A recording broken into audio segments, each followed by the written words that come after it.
خیانت اور غلط بیانی سے بات کم نہیں ہے۔ صحیح بخاری میں حدیث نمبر ہے 4043 نمبر حدیث ہے، جب ابو سفیان اپنے لشکر کو لے کے آئے، اس وقت حالت کفر میں تھے، اسلام قبول نہیں کیا تھا، تو جب ابو سفیان آیا، آ کے آواز دی اور کہا کہ افی القوم محمد، کیا قوم محمد موجود ہے؟ تو نبی علیہ الصلوۃ والسلام نے فرمایا کہ لا تجیبو، اس کو جواب نہیں دینا۔ پھر اس نے کہا کہ ابو بکر موجود ہے، پھر کہا کہ عمر موجود ہے، تو نبی علیہ الصلوۃ والسلام نے کہا کہ جواب نہیں دینا۔ حدیث میں آتا ہے کہ پھر یہ ہوا کہ جب اس نے پکارا لم یملک عمر نفسہ، حضرت عمر اپنے آپ پر کنٹرول نہ رکھ سکے، تو حضرت عمر رضی اللہ تعالیٰ عنہ بول اٹھے، فرمایا کذبت یا عدو اللہ ابقى اللہ علیک ما یخزیک۔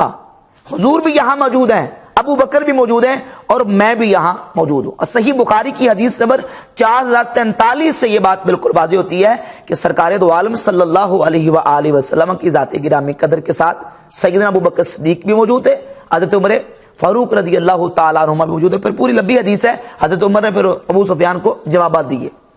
اسی طرح امام طبری نے اپنی کتاب تاریخ طبری، اگر یہ روایات پیش کرتے ہیں تاریخ کی کتابوں سے، تو تاریخ کی کتابوں کی اگر جھوٹی روایات آپ پیش کرتے ہیں تو یہ بھی تاریخ کی روایت دیکھ لیں۔ یہ پہلی جلد ہے تاریخ طبری کی، دوسری جلد ہے، اور اس کے صفحہ نمبر